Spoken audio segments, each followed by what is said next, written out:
드리겠습니다. 쉬운 찬양대의 귀한 찬양이 하나님께 기쁨이 되고 듣는 우리 모두에게 큰 은혜가 된 줄 믿습니다.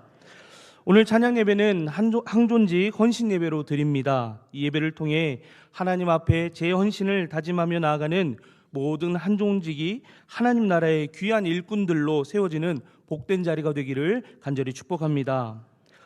귀한 일꾼으로 세워지기 이전에 우리를 항존직으로 세우신 하나님은 하나님 나라를 확장하는 그 목표를 가지고 우리 한 사람 한 사람을 부르신 것이 아니라는 것을 잊지 마시기 바랍니다. 부모는 자녀를 낳을 때 그 자녀들을 통해서 무엇인가를 받기를 원하며 무엇인가를 기대하며 자녀를 낳지 않습니다. 자녀가 잘 되어서 저 자식을 통하여서 덕 좀 보며 살아야겠다라고 생각하며 낳지 않는다란 말입니다. 하나님께서 사람을 창조하신 그 목적을 보면 일이 아니라 우리와의 그 관계에 더 마음을 두고 계신다라는 것을 우리는 보게 됩니다. 하나님은 우리를 사랑하시기에 우리와 사랑을 나누고자 우리를 지으셨습니다. 하나님은 일이 아니라 이 자리에 있는 여러분 한 사람 한 사람에게 관심을 두고 있다라는 것을 기억하시기 바랍니다. 그렇기에 하나님 앞에 항존직으로 헌신을 다짐하며 나아가는 여러분에게 가장 우선되어야 할 것은 하나님 나라를 위한 헌신이 아니라 하나님만 사랑하기를 다짐하며 하나님께 더욱 사랑받는 자가 되기를 원하는 그 헌신의 다짐이 필요한 것입니다. 우리가 항존직이 된 이유가 있습니다. 하나님께 헌신을 다짐하며 나아가는 이유가 있습니다. 그 이유는 우리를 사랑해 주신 하나님의 사랑 때문입니다. 헌신을 다짐하는 항존직 여러분, 하나님께 사랑받는 여러분 되시기를 축복합니다.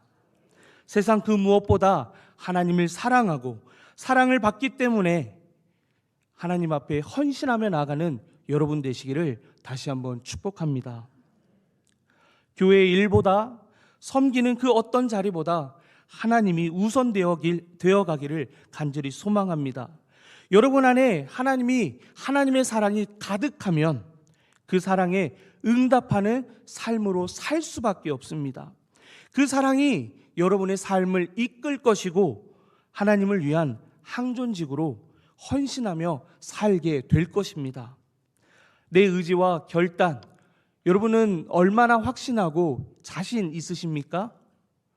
우리의 의지와 결단은 한순간에 사라질 수 있는 것입니다.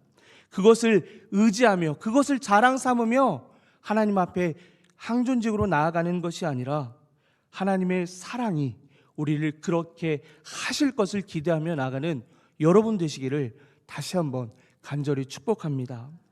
이 시간 서로를 축복하며 사랑의 인사를 나누었으면 좋겠습니다. 하나님은 당신을 사랑하십니다.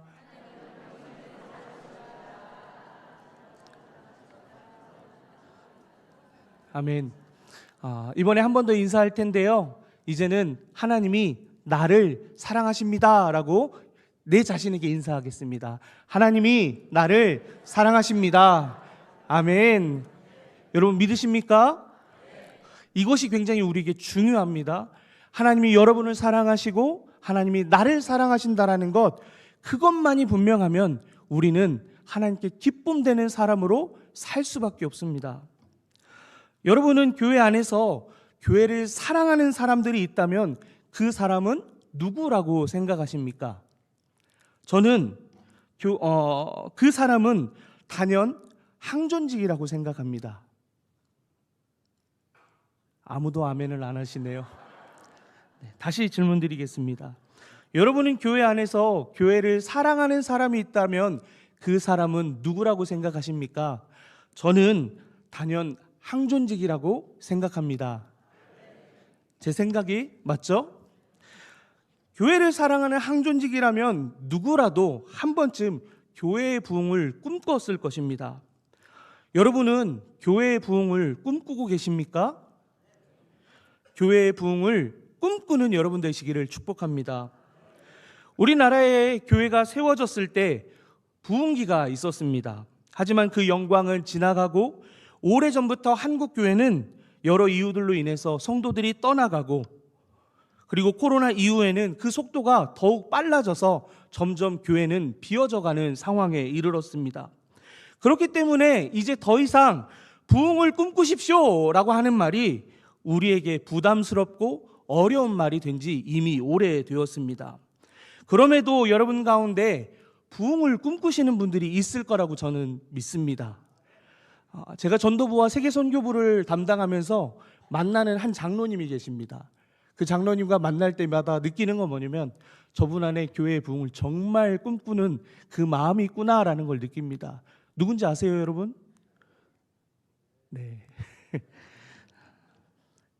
오늘 우리에게 주신 말씀을 통해서 헌신을 넘어 함께 그 부흥을 꿈꾸며 한 사람의 꿈꾸는 부흥이 아니라 우리 모두가 꿈꾸는 그 부흥의 역사를 경험하는 우리 모두가 되었으면 좋겠습니다. 오늘 우리에게 주어진 말씀에 그 부흥의 방법을 설명하고 있는데 그 말씀을 보면서 함께 부흥으로 나아가는 여러분 되시기를 축복합니다. 오늘 함께 본 성경 말씀은 느헤미야입니다. 이 느헤미야는 강대국 바벨론에 의해서 나라가 참혹하게 멸망당하고 대부분의 이스라엘 백성들이 포로로 잡혀간 그 뒤에 성경이 기록한 바사라고 하는 나라, 우리가 세상에서 사용하는 페르시아라는 그 나라의 왕인 아닥사스다가 포로로 잡혀갔던 이스라엘 백성들을 돌려보내기로 결정합니다. 이때 함께 예루살렘으로 귀환한 사람이 느헤미야인데, 이 느헤미야가 그 귀환의 여정 그리고 귀환 이후에 어떤 일을 했는지를 기록하는 책이 바로 느헤미야입니다. 느헤미야는 왕의 신임을 받았던 술관원이었습니다. 그는 아닥사스다 왕 20년에 유다의 총독으로 임명받아서 예루살렘으로 보냄을 받게 되었습니다. 이스라엘로 귀환하는 데에는 여러 방해들이 있었습니다. 그 모든 방해를 이겨내고 마침내 귀환한 이스라엘 백성들과 하나가 되어서 무너진 성벽을 재건하는 일을 이 느헤미야가 시작하게 되었습니다. 제가 오랜 세월 동안 교회 안에서 지휘자로 섬겼습니다. 지휘자로 섬기면서 가장 희열을 느낄 때가 언제인지 여러분 아십니까? 준비한 찬양과 목사님이 준비한 메시지가 일치할 때입니다. 그런데 설교자로서 또 하나의 희열을 느낄 때가 언제였냐면 담임 목사님이 준비하신 말씀과 제 말씀이 닿는 부분이 있음을 발견할 때 너무나 큰 희열을 느꼈습니다. 오늘 오전에 담임 목사님께서 말씀을 전해주셨던 그 말씀의 배경이 언제였죠? 수룹바벨을 통해서 1차 포로 귀환 시기에 성전이 재건되어지는 사건이었습니다. 오늘 준비한 이 말씀은 3차 포로 귀환의 성벽 재건이 일어나는 이 사건을 보면서 어떻게 이렇게 감쪽같이 짠듯하게 마쳤지라는 생각에 나름 내심 즐거운 마음으로 오늘 말씀을 기다리고 있었습니다. 그렇습니다. 수룹바벨을 중심으로 한 1차 귀환 때는 예루살렘 성전이 재건되었습니다. 그리고 비로소 오늘 본문의 말씀인 3차의 포로 귀환에서 성벽이 재건되면서 무너졌던 이스라엘은 온전한 회복의 기쁨을 맛보게 되었습니다. 성벽을 재건한다라는 것, 이것은 단순한 의미가 아니었습니다. 그것은 무너지고 파괴된 그 성벽을 재건함으로써 하나님에 대한 올바른 신앙이 이스라엘 공동체 가운데 다시 회복되어졌다라는 것을 의미합니다. 오랜 동안 그 강대국 바벨론과 아시리아의 압제 아래서 비참한 노예살이를 하면서 이스라엘 백성들은 비로소 하나님께서 그들을 돌보시고 품어주시던 그 은혜가 얼마나 소중한지를 깨닫게 되었습니다. 그 이스라엘 향한 하나님의 사랑은 그곳에서 끝나는 것이 아니라, 그곳에서 온전한 멸망을 경험하는 것이 아니라 예레미야 선지자를 통해서 예언되어진 그 70년이 지나면 다시 돌아온다라는 그 언약의 말씀의 성취를 경험하게 되었습니다. 약속하신 대로 이스라엘은 다시금 하나님 앞으로 돌아오게 되었고, 그들의 믿음은 오늘 이 장소에서 회복되어지는 은혜를 경험한 것입니다. 예루살렘 성벽을 다시 세울 수 있던 것은 느헤미야와 이스라엘 지도자들의 어떠함이 아니었습니다. 하나님께서 약속하신 것을 신실하게 이루시는 전적인 하나님의 은혜였습니다. 그 은혜는 성벽 재건만이 아니라 부흥으로 이어진 것을 보게 됩니다. 하나님의 은혜로 우리에게 주어진 이 부흥은 어떻게 시작되냐 하면 하나님의 말씀이 선포될 때 일어납니다. 언제 일어난다고요? 하나님의 말씀이 선포될 때 일어납니다. 본문 1절의 말씀을 함께 읽어보도록 하겠습니다. 1절의 말씀입니다. 이스라엘 자손이 자기들의 성읍에 거주하였더니 7째 달에 이르러 모든 백성이 일제히 수문 앞 광장에 모여 학사 에스라에게 여호와께서 이스라엘에게 명하신 모세의 율법책을 가져오기를 청하매. 아멘. 예루살렘 성벽이 완공된 5일 후의 상황입니다. 7째 달 초하루에 모든 백성들이 수문 앞에 광장으로 모였습니다. 그리고 그들은 학사 에스라에게 율법책을 가져와 읽어주기를 원했습니다. 3절의 말씀을 보면 수문 앞 광장에서 새벽부터 정오까지 남자나 여자나 알아들을 만한 모든 사람 앞에서 읽음에 뭇 백성이 그 율법책에 귀를 기울였는데 라고 말합니다. 새벽부터 우리 교회 새벽 예배를 기준으로 한다라고 하면 5시 반에 예배를 시작하잖아요. 그럼 정오면 12시, 무려 6시간에서 7시간을 하나님의 말씀만을 듣는 시간이었다라고 합니다. 긴 시간 하나님 앞에 그들의 삶 가운데 그들에게 말씀이 들려오니까 그곳에 긴 시간 동안 머물게 되는 모습이 나타났다라는 겁니다. 이어서 9절의 말씀을 보면 백성이 율법의 말씀을 듣고 다 울었다라고 말하고 있습니다. 그들의 행함에 대한 자각이 일어났고 철저한 반성에 대한 눈물이 그들에게 흘려 나온 것이었습니다. 그리고 그들은 그 말씀 앞에 반응한 모습이었습니다. 세상에서 가장 많이 팔린 책, 어떤 책이죠? 성경책입니다. 그러면 그 다음으로 많이 팔려서 읽혀진 책이 어떤 책인지 여러분 아십니까? 오직 성경만? 네. 성경 다음으로 많이 팔려서 읽힌 책이 어떤 책이냐면 바로 존 버년이 쓴 철로 역정이라는 책입니다. 이 존 버년에 대한 이야기를 잠깐 드리려고 합니다. 이 사람은 영국 시골 마을에서 태어났고 그의 직업은 댐쟁이였다고 합니다. 그는 신학을 배우거나 배움의 기회가 많았던 사람이 아니었습니다. 그런데 그가 살던 마을에서 여인 몇이 성경 말씀을 나누는 것을 우연히 듣게 되었다고 합니다. 그래서 그 말씀을 듣고 그 말씀이 그의 마음 가운데 감동이 되어서 그 이후로 어떤 삶을 살게 되었냐면 말씀을 전하는 전도자의 삶을 살게 되었다고 합니다. 하지만 당시의 영국은 종교를 통제하는 시대였습니다. 그래서 아무나 하나님의 말씀을 전하거나 설교할 수 없었습니다. 그래서 이 존 버년은 국가에 의해서 잡혀가게 됐고 감옥에 3개월 동안 있게 되었다고 합니다. 수감을 마치고 나온 존 버년은 어떻게 지내게 되었을까요? 또 말씀을 전하면 잡혀갈 수 있으니까 조심해야지 이렇게 결정했을까요? 아니요. 그는 그 안에 가득한 하나님의 말씀을 자기 안에만 담아놓을 수 없어서 세상 가운데 하나님의 말씀을 다시 전하러 나가게 되었습니다. 다시 설교하는 존 버년, 그를 가만둘 수 있겠습니까? 국가는 다시 잡아가게 되었고 무려 12년이라는 시간을 감옥 속에서 보내야 했다고 합니다. 바로 이때 그 감옥에서 쓴 책이 바로 철로 역정이란 책입니다. 이 책은 수세기 동안에 수많은 사람들에게 성경 다음으로 읽히며 하나님을 영접하게 하고 신앙의 성숙을 가져오는 귀한 도구가 되었습니다. 여러분, 존 버년의 그 책, 그 시작이 어떻게 되었다고 말씀드렸습니까?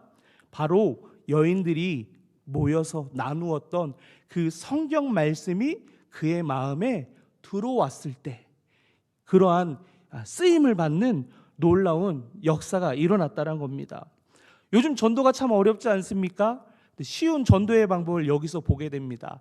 여러분 만날 때마다 여러 이야기들 중에 성경 말씀 누가 들으라고 계속 하시기 바랍니다. 그 말씀이 누군가의 마음에 심겨져서 존 번영과 같은 사람으로, 전도자의 사람으로 바꿔놓을 수 있다는 거 믿으시고, 다른 말이 아니라 성경 말씀을 내어내시는 여러분 되시기를 축복합니다.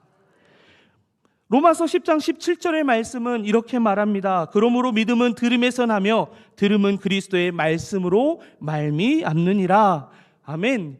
우리에게 믿음은 말씀이 들어왔을 때, 말씀이 들려왔을 때 믿어진다라고 이 말씀은 우리에게 말하고 있습니다. 부흥은 다른 것으로 시작하는 것이 아니라 우리 안에 하나님의 말씀이 들어올 때, 우리 귀에 하나님의 말씀이 들려올 때 일어난다라는 것을 기억하시기 바랍니다. 하나님의 은혜 안에서 우리에게 주어지는 부흥, 이 두 번째 방법은 말씀에 대한 올바른 해석이 있을 때 일어난다고 이야기합니다. 본문 7절과 8절의 말씀을 함께 읽도록 하겠습니다. 7절과 8절의 말씀입니다. 예슈아와 바니와 세레비아와 야민과 악굽과 사부대와 호디야와 마아세야와 그리다와 아사랴와 요사밧과 하난과 블라야와 레위 사람들은 백성이 제자리에 서 있는 동안 그들에게 율법을 깨닫게 하였는데 하나님의 율법책을 낭독하고 그 뜻을 해석하여 백성에게 그 낭독하는 것을 다 깨닫게 하니. 아멘. 부흥은 말씀이 선포된 그곳에서 그 말씀에 대한 올바른 영적인 해석이 뒤따라야 한다는 것을 우리에게 말하고 있습니다. 그렇기 때문에 말씀을 전하는 목회자들은 성경의 올바른 해석을 위해서 하나님 앞에 깨어 있어야 합니다. 뿐만 아니라 성도는 거짓 예언과 우리 귀에 달콤한 그 이야기에 귀를 기울이는 것이 아니라 그런 말을 전하는 목회자의 말씀을 경계해야 함을 기억하시기 바랍니다. 때로는 우리를 따끔하게 하고 내 마음을 상하게 하는 말씀을 목사님을 통해서 듣게 될 수가 있습니다. 그런데 그 말씀에 우리에게 올바른 해석의 말씀이라고 하면 그 말씀이 우리를 견책하여 하나님의 말씀대로 살게 한다라고 하면 그 말씀 앞에 뭐라고 여러분 응답하셔야 합니까? 이러시면 안 돼요. 내 마음에 불편하지만 분명히 하나님이 우리에게 하시는 말씀이거든요. 나에게 정신 차리게 하는 그 말씀, 나를 일으켜 깨우는 말씀, 내 삶의 방향을 되돌리는 불편한 말씀에 여러분들이 고백해야 하는 것은 아멘, 아멘입니다. 목회자의 말씀이 바르지 않네, 틀리네, 이런 것을 얘기하기 전에 내게 들려오는 그 말씀 앞에 아멘, 아멘이라고 응답하는 여러분 되시기를 축복합니다. 그래야 그때 우리의 죄악된 모습이 발견되어집니다. 그래서 9절의 말씀과 같이 그 말씀을 들은 이스라엘 백성들이 눈물 흘린 것처럼 우리도 말씀 앞에 눈물 흘리며 우리의 죄를 고백하게 되는 모습을 갖게 됩니다. 말씀을 전하는 목회자를 위해서 기도해 주시기 바랍니다. 뿐만 아니라 그 말씀을 듣는 여러분 자신을 위해서 기도하시기 바랍니다. 올바른 해석과 거짓을 분별할 수 있는 귀와 그것을 담아낼 수 있는, 수용할 수 있는, 그 눈물을 흘릴 수 있는 우리의 신앙의 모습이 나의 신앙이 되게 해달라고 기도하시기 바랍니다. 그럴 때 우리 안에 부흥이 시작된다는 것을 기억하시기 바랍니다. 하나님의 은혜 안에서 우리에게 주신 그 부흥의 세 번째 방법은 죄에 대한 참된 회개가 뒤따를 때 일어난다는 겁니다. 7월 1일은 나팔을 부르는 날, 나팔절입니다.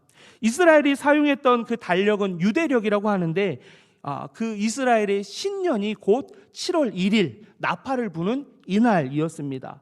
그 이후에 7월 10일은 대속죄일로 하나님 앞에 이스라엘 전체의 죄를 고백하는 날이고, 그리고 15일, 7월 15일은 초막절 9절이 되는데 그거는 이후에 다시 한번 말씀드리도록 하겠습니다. 곧 하나님의 성일로 계속 축제가 이어지는 날이 됩니다. 축제의 자리에서 하나님의 말씀이 그들에게 선포되어지고 그 말씀이 해석되어질 때, 그들 안에 들려졌을 때 그들이 보인 반응은 회개의 눈물이었습니다.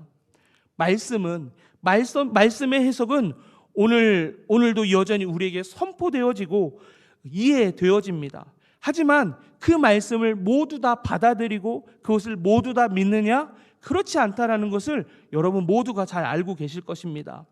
예레미야의 예언에 왕들은 돌아서지 않았습니다. 종교 지도자들도 그랬습니다. 성경을 잘 안다고 자부했던 율법학자들, 대제사장들, 바리새인들도 말씀을 깨닫고 회개하고 영적 각성을 가져야 하지만 그들은 그래 했냐? 그렇지 않고 예수님을 미워했고 죽이기에 혈안이 되었고 결국 예수님을 십자가에 못 박는 그 일을 행한 사람들이 바로 이들이었습니다.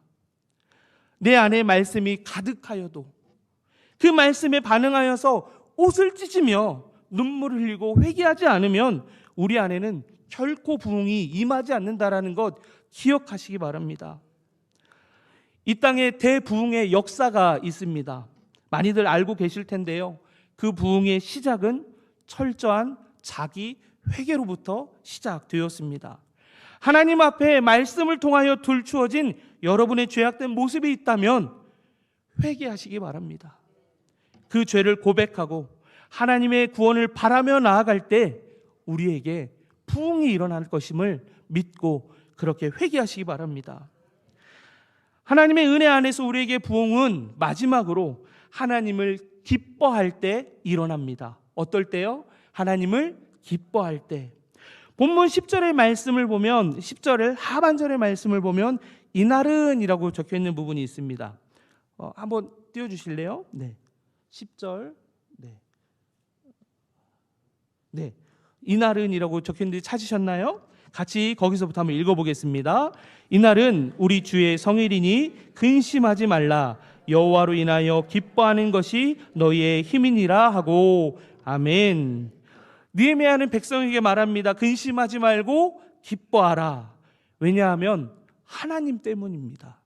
여호와 하나님 때문에 슬퍼하지 말고 근심하지 말고 기뻐하라고 말합니다. 앞서 말씀드린 그 성일 가운데 마지막 날이 초막절이라고 말씀드렸죠. 제가 이후에 설명드린다고 했던 그 초막절 이제 말씀드릴 텐데요. 이 초막절은 애굽에서 종살이 했던 그 조상들이 어떻게 하나님의 은혜로 살아왔는지를 자녀들에게 실질적으로 이렇게 체험할 수 있는, 몸으로 체득할 수 있는 그 신앙의 훈련입니다. 그러니까 실제로 광야에서 애굽에서 구원을 받고 광야에서 40년을 보내면서 그 초막 생활을 했던 그 상황을 재현하면서 우리가 이 은혜 안에서 살았어 라는 것을 이야기하는 그 절기가 바로 초막절이라는 겁니다. 그러면 그때 그 자리에서 들었던 그 이야기들, 그것은 우리에게, 우리 조상들에게, 우리 아버지에게, 나에게 부어질 그 하나님의 은혜에 감사하는 자리이고 오늘 우리에게 주실 은혜를 기대하며 나아갈 자리였다라는 겁니다. 그렇기 때문에 그날은 슬퍼할 날이 아니고 기뻐할 날이라는 겁니다.